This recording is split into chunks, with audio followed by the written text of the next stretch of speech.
Alô, bom dia a todos. Vamos então à apresentação da aula capítulo 1, redes locais.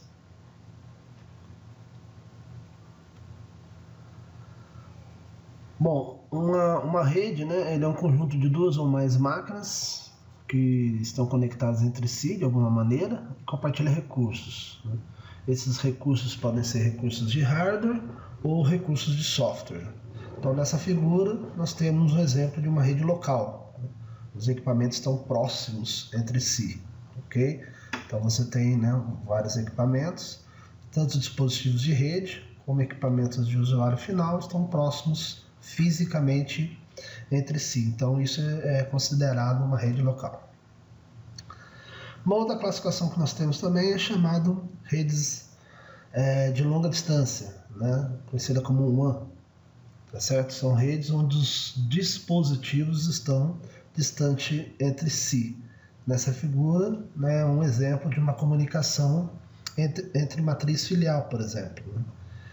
Então você tem uma rede local na matriz, tem uma rede local lá no seu filial e quando trafega dados entre elas, a gente fala que foi feito um link, uma conexão WAN. Então isso aí é uma aplicação típica aí de WAN. Mas nós temos também a rede internet. A rede internet também é um exemplo de WAN. Você tem espalhado no mundo várias redes locais que estão conectadas entre si através da infraestrutura da internet, né? Podemos dizer então que a internet é a rede WAN mais utilizada. Quando se monta uma rede, né, você tem a rede, ela é composta tanto na parte de hardware quanto na parte de software, né?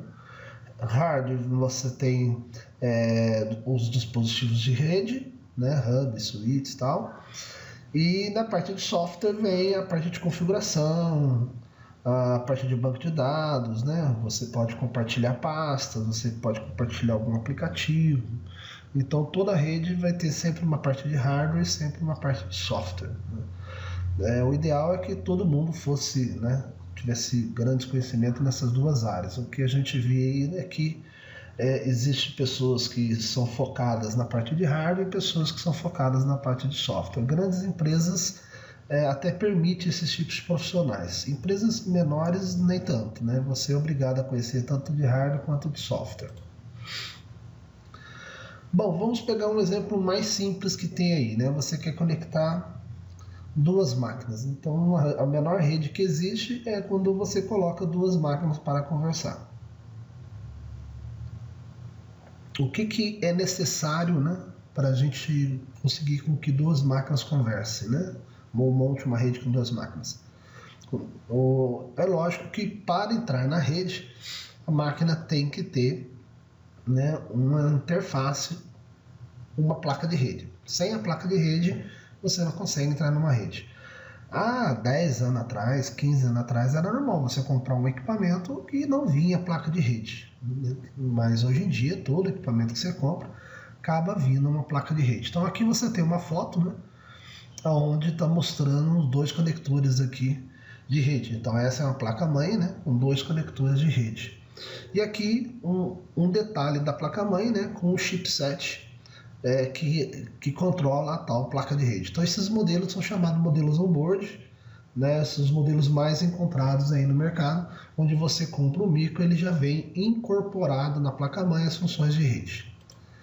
Mas nem sempre você tem esse tipo on-board, né? O on-board é o modelo mais comum, lógico, mais encontrado, só que você pode ter também um modelo que eles chamam de off-board, né? Aquela placa que não está dentro da placa-mãe. Então aqui nós temos, no caso, um notebook, né, na visão traseira dele, embaixo. Então essa é uma plaquinha, né? Essa é uma plaquinha wireless, né? Hoje em dia todo notebook, né, já vem incorporada essa plaquinha wireless. Volto a repetir, 20 anos atrás não era assim, né? É muito caro nessas placas, então às vezes você tinha um notebook que não tinha conexão wireless. Hoje é incabível você pensar um notebook que não vem com placa wireless. Essa é uma placa sem fio, né? Uma placa wireless também. Ela é uma placa externa que eu tenho que colocar dentro, eu tenho que abrir o gabinete e colocar dentro do gabinete. em algum slot vazio da placa-mãe. E aqui é um modelo, né, mais é um modelo externo onde eu ligo na porta USB, né? Antigamente esse modelo dava muito problema, né? Hoje em dia eu já andei fazendo alguns testes, ele funciona muito bem. É uma saída para quem tem um modelo, para quem tem, né, um modelo on-board, de repente queimou, né? Você não quer abrir o micro para colocar, né, esse modelo aqui, então você acaba comprando essa placa, né, que conecta via porta USB. Funciona certinho. Fabricantes.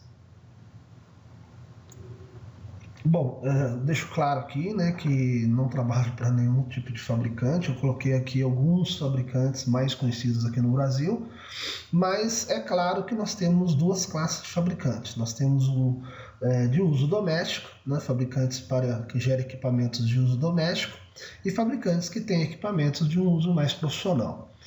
A diferença entre eles está em questão de desempenho e custo, né? Então, às vezes, você compra algum equipamento, né, dessa marca aqui, da TP-Link ou D-Link e tal, por R$100. Aí você pega um equipamento similar, mas de uma Cisco, né, no caso de uma Tricom, você vai pagar R$1.000, R$2.000. Aí a pessoa fala, nossa, para que pagar tudo isso, né?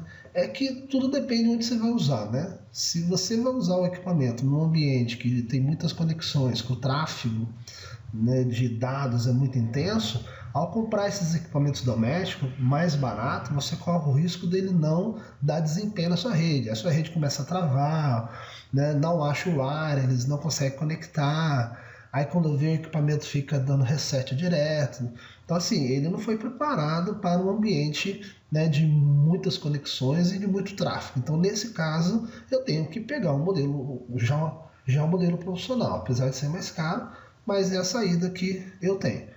Agora, se você tem certeza que a rede é pequena, a quantidade de usuários é pequena, né, você sabe que o tráfego ali não vai ser intenso, então pode pegar um modelo mais barato aí, né? E também ressalva que cada fabricante desse tem vários tipos de modelo. Então, às vezes tem um modelo mais barato, né, desse fabricante X, e tem um modelo mais caro desse mesmo fabricante. Uma coisa é certa, os modelos mais caros eles são melhores, eles possuem alguma característica a mais, ele possui algum gerenciamento melhor, então se, né, quer ficar nessas linhas mais domésticas por ser mais barato, então tenta pegar um modelinho, né, não digo nem o mais caro, mas também nem o mais barato, tentando ficar ali no meio termo, porque senão você vai comprar um equipamento que não vai atender as necessidades sua, da sua casa ou da sua empresa, né? Okay? Bom, depois que, né, vamos supor que você vai ter que comprar uma placa, né, quer dizer, supondo que o micro às vezes não tenha, né, então você vai ter que comprar uma placa, então você deve escolher o fabricante e deve começar a escolher os padrões, né. O padrão mais usado hoje, né, o padrão que é usado hoje em dia, 99,9%, é o padrão Ethernet, né. Ele foi criado na década de 70 e de lá para cá ele foi evoluindo. Então, na hora que você vai comprar um equipamento, você deve notar, né, na sua caixa o nome Ethernet, né? Apesar das vezes a gente nem saber o que é isso, mas significa o padrão de comunicação eletrônica dessa placa. Todos os equipamentos da sua rede devem ter o mesmo tipo de padrão. Como hoje em dia, né, o padrão Ethernet foi o que ficou no mercado, então é óbvio que mesmo que você não peça para o cara da loja, mas ele vai te dar um modelo Ethernet mesmo assim, né? O que a gente nota nessa evolução, como eu disse, né, o Ethernet começou na década de 70, então de lá para cá ele foi evoluindo. Você nota a diferença entre eles, né, do Ethernet, Fast Ethernet e o Giga Ethernet, é questão de velocidade. Então, no próximo item, então, como eu falei, é velocidade. O padrão Ethernet, né, original, tinha uma velocidade máxima nominal de 10 megabits, enquanto que o padrão Fast Ethernet, 100 megabits, e o Gigabit Ethernet, ou Giga Ethernet, 1000, tá, megabits, ou 1 gigabit, e já tem modelo de 10 gigabits. É óbvio que todo mundo quer, né, o mais rápido possível, tal, mas o que a gente tem que pensar também é que existe um custo envolvido, né? Os padrões gigabit, com certeza você vai ter um custo maior na hora de você comprar os equipamentos. O que a gente nota hoje em dia, né, foi o que eu deixei aqui é bastante marcado, é que o que domina o mercado é o padrão Fast Ethernet de 100 megabits por segundo. Bom, então escolheu, né, vai escolher a placa, vai escolher o fabricante, vai escolher o padrão, né? Aí vai escolher a velocidade, agora o tipo de conector da placa, né? Essa aqui é uma placa então que tem o conector RJ45. Então significa que essa placa ela está preparada para esse tipo de cabo, que é o modelo, que é esse modelo azulzinho aqui do par trançado, bastante encontrado no mercado. Então essa placa está realmente preparada para ele, né? Então a gente deve escolher a placa com o modelo RJ45. É que existem outros tipos de cabo, cada cabo tem o seu conector associado. O mais usado é o par trançado RJ45. Como eu falei do cabeamento, né, existem esses três modelos aqui, né? Ou você monta a rede com par trançado, ou você monta a rede com esse modelo coaxial, ou você monta a rede com fibra ótica. O mais usado hoje em dia é par trançado. Esse modelo aqui coaxial foi colocado apenas para título histórico, tá? De história. Hoje em dia não se monta mais rede, né, rede local, usando esse modelo de cabo coaxial. Tá? Esse cabo coaxial é igual aquele da antena, né, que você tem na tua casa. E a fibra ótica é uma outra saída também para você estar trabalhando com sistema de cabeamento. Ok? Mas o mais usado é o par trançado. Então aqui só para, volto a repetir a parte um pouquinho de história, né? Na época do cabo coaxial, lá, esse era a placa, né? Com esse conector, era o conector para o cabo coaxial. Essa placa então é uma placa antiga, ela aceita os dois tipos de cabo, né? Hoje em dia não se usa mais coaxial, mas era assim, né? Que era conectado o cabo junto à placa. A fibra ótica, né, também é uma saída, só que a fibra ótica ela deve ser indicada em duas situações. Tá? Quando você requer alta velocidade, então você tem servidores de alta velocidade, servidores na faixa de giga ou 10 gigabits, aí você tem que usar o sistema de fibra, né, para que você consiga essa alta velocidade. Ou então, quando você tem grandes distâncias, né, que a fibra ela pode ter, né, segmentos na faixa de quilômetros. Então aqui nessa figura ele está mostrando, né, na rua tal, os segmentos de fibra para poder passar o sinal. Ok? Então nesses dois casos assim, justifica-se o uso da fibra ótica. Mas no restante a maioria mesmo trabalha com o modelo par trançado. Tá? A fibra, né, que é um exemplo de um cabo de fibra, que os conectores, olha a placa com fibra, né? A fibra é muito boa, ela, né, não sofre nenhum tipo de interferência. O problema da fibra é que existe um custo envolvido, né? A fibra é mais caro, os equipamentos que usam fibra também são mais caros. A parte de instalação e manutenção do ambiente com fibra também é muito caro, então o sistema inteiro fibra acaba ficando muito caro e dependendo de onde você está montando não justifica esse investimento. Agora, o par trançado é o mais usado mesmo, né? Então é óbvio que a gente tem que saber um pouquinho mais em relação ao modelo do par trançado. O nome do cabo é par trançado porque são 4 pares, eles são trançados 2 a 2 e são trançados entre eles, né? Só que se você olhar aqui nas fotos, há diferença entre esses cabos. O mais usado é esse modelo aqui, ó, o TP. Repare que ele não tem essa fita, né? Envolve, ó. Esses modelos aqui chamado STP, ele tem essa fita aqui. Essa fita é uma maneira de isolar o cabo. Se tiver alguma interferência eletromagnética forte, essa isolação, né, vai absorver esse ruído e não vai passar para o sinal elétrico e a rede não vai dar problema, né? Então esses cabos são chamados STP. Ele tem aí uma blindagem extra. Já esse aqui não tem, né? Se você reparar aqui é só o cabo mesmo, não existe essa blindagem elétrica.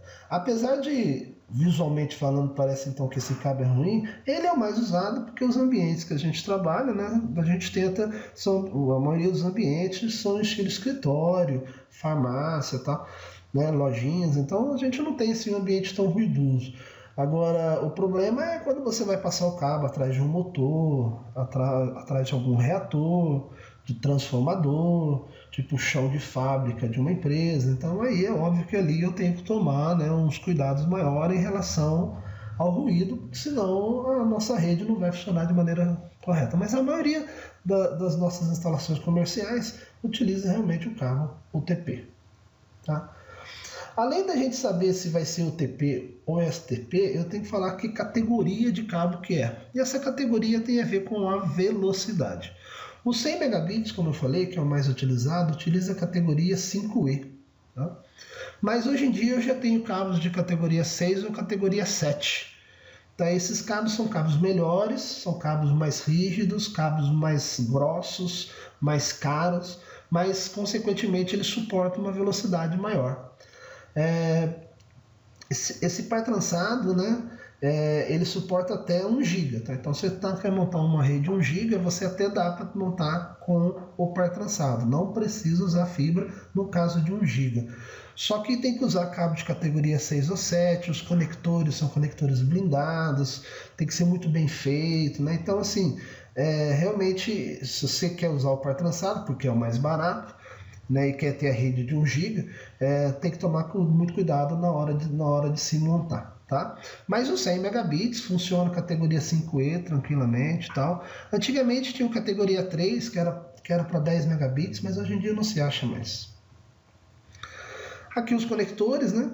Ou você compra um cabo pronto para fazer a ligação. Como eu vou trabalhar com 2 máquinas, né? Talvez seja melhor comprar um cabo pronto, né? Esse chicote já pronto, muito mais fácil.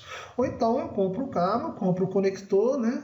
E faço a crimpagem do cabo, que é o processo, né, de fixação do conector no cabo, ok? Então isso aqui está mostrando até um cabo bem feitinho aí.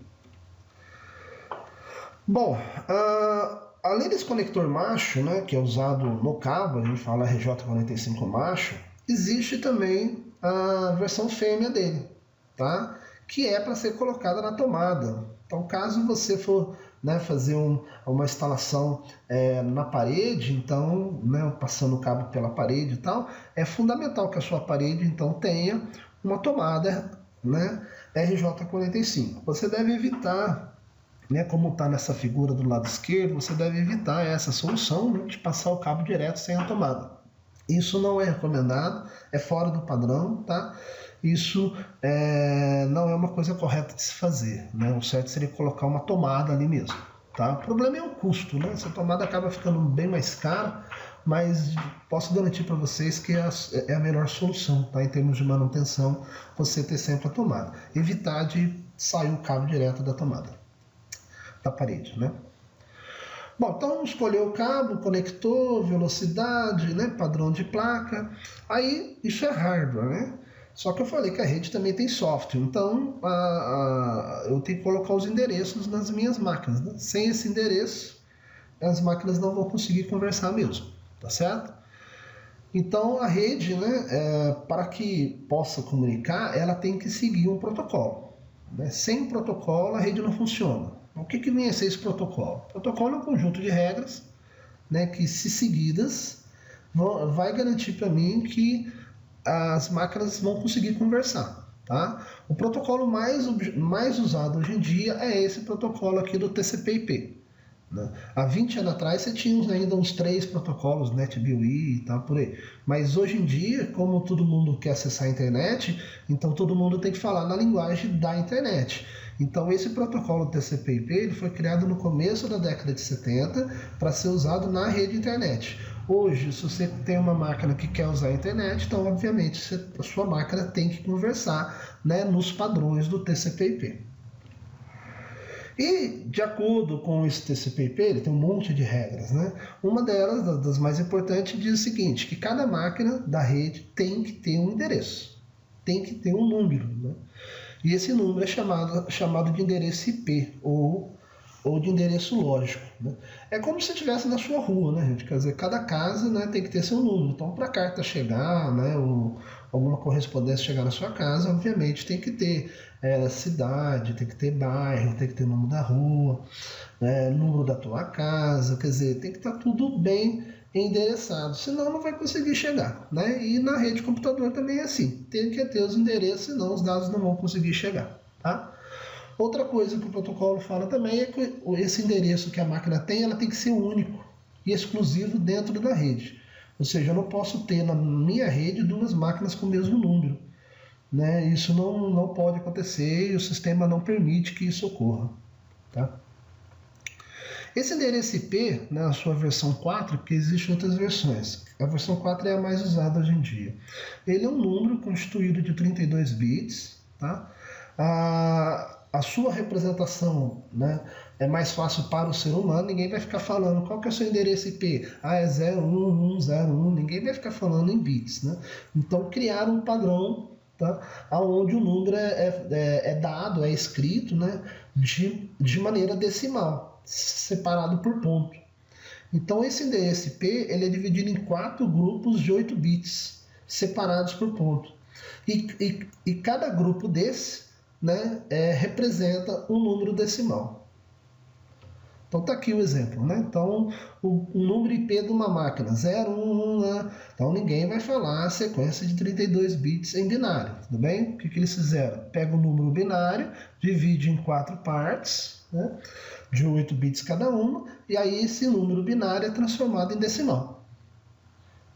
E depois eles vão separando por ponto. Então aqui está um exemplo de um endereço IP que a gente vai configurar, que a gente vai falar, que a gente vai escutar, né? Mas a gente sabe que, na verdade, aqui dentro, né, esse número IP que a gente fala, na verdade, dentro da máquina é uma sequência de 32 bits. Tá? Esse número IP ele possui duas informações importantes. Através desse número IP eu tenho um número da rede, que a gente chama, no caso, identificador da rede, IDNet, e o número da máquina, ID-host. Então, através desse número IP, eu tenho essas duas informações. Tá? Por que isso é importante? De acordo com o padrão, as máquinas da mesma rede, né, todas as máquinas da rede devem possuir o seu mesmo número de rede. É como se fosse o nome da rua que você mora. Né? Quer dizer, todas as casas dessa rua, né, na hora que for mandar alguma carta correspondência, o nome da rua é o mesmo. Então, no computador também, o número da rede tem que ser o mesmo, né? Tá certo? Então, nenhuma máquina da rede vai conseguir conversar entre si se não for da mesma rede, ok? Mas quer dizer, então esse número tem que repetir em todas as máquinas, é chamado número da rede. Agora, além do número da rede, existe o número da máquina, né? Que eles chamam de identificador de host. Agora não, aí o número do host cada um tem o seu, seria o número da sua casa. Você não pode ter duas casas com o mesmo número, ok? A rua é a mesma, mas cada casa tem o seu número, certo? Ele não pode repetir. Então, neste exemplo aqui, existe um padrão, né? A gente vai ver mais para frente que nesse exemplo aqui, o número da rede é 125.000, né? Repare que eu cortei esses três, né? Ficou somente o 125, então a gente fala que é a rede 125. Então esse endereço IP pertence à rede cujo número é 125. E o restante 32.17.7 é o número da máquina. Então esse endereço IP, né, é da máquina X da rede Y. Ok? É lógico que mais para frente a gente vai detalhar um pouquinho mais, né, porque eu falei que é o primeiro, porque não os dois primeiros. Depois a gente vai explicar por quê. Ok? Bom, depois que eu escolhi, né, que eu sei que vai ter que ter uns endereços, esses endereços têm que ser atribuídos às máquinas. Essa atribuição pode ser feita de maneira manual, onde o administrador, o usuário, vai lá e digita o número IP, né? Ou pode ser feita de maneira automática. É lógico, de maneira automática é melhor, é mais usada, é muito mais fácil, né? Mas milagre não existe. Quer dizer, alguém vai estar configurando as minhas máquinas de maneira automática. Se não tivesse esse alguém, as máquinas não iam conseguir conversar. Aí eu teria que ir lá e fazer a configuração manual. Nos nossos laboratórios, a gente sempre vai fazer configuração manual, até chegar um momento que a gente vai colocar esse alguém misterioso, né, que faz a configuração automática. E a partir daí a gente não precisa mais nos preocupar de configurar os IPs nas máquinas. Mas agora no começo nós vamos fazer a configuração manual, tá? Eu sei que lá na tua casa você tem aquele roteador integrado, você, né, nunca digitou IP e tal, porque o roteador integrado é o equipamento que configura as suas máquinas, tá certo? Mas aí a gente vai falar isso mais para frente. Faixa de endereço IP. Então eu sei que tem que ter um IP, né? Eu sei que eu vou ter que digitar esses IPs, mas quais são os números que eu vou colocar? Eu passei um exemplo lá, 125, 37 e tal, mas que números? É aquele lá? Pode ser qualquer um? Então, existe um certo padrão, tá? Então, eu gostaria que a gente guardasse aí agora, para os nossos laboratórios, é que as nossas máquinas, então, ao digitar os IPs, nós vamos seguir esses números que estão aqui, ó, tá? Então, todos os laboratórios nossos, nós vamos fazer as nossas configurações usando endereços 192.168.0.1 até 192.168.0 e 254. Qualquer número dessa faixa, ok? Mais para frente a gente explica o porquê que a gente vai estar usando essa faixa de endereço. Qualquer número, mas desde que esteja entre essa faixa, 92.168.0.1, 02, 03 e assim por diante. Essa faixa é chamada de endereço classe C, tá? E ele deve ser usado apenas dentro das empresas. A gente vai entrar mais para frente em relação a essas classes, privado e público, a gente vai explicar isso mais depois. Ok? E, como a gente está usando aquele endereço 192.168, eu falei que tem duas informações importantes. Então, de acordo com a regra, os três primeiros octetos, 192.168, aqui faltou um, tá? 192.168.0, representa o número da rede. Então, os três primeiros octetos, neste caso, é o número da rede, tá? Chamado no caso, a DNet. Então, todas as máquinas da minha rede vai começar com 92.168.0. Os três. Eu já falei que todas as máquinas têm que ter o mesmo número da rede. Nesse exemplo, é 192.168.0. O último octeto, chamado número de máquina, aí cada um tem o seu. Então vai ser uma máquina 92.168.0.1, outra máquina 92.168.0.2, outra máquina 92.168.0.3 e assim sucessivamente, ok? Olha lá, o começo eu repito e só o finalzinho que eu troco de máquina para máquina, respeitando a faixa de 1 a 254.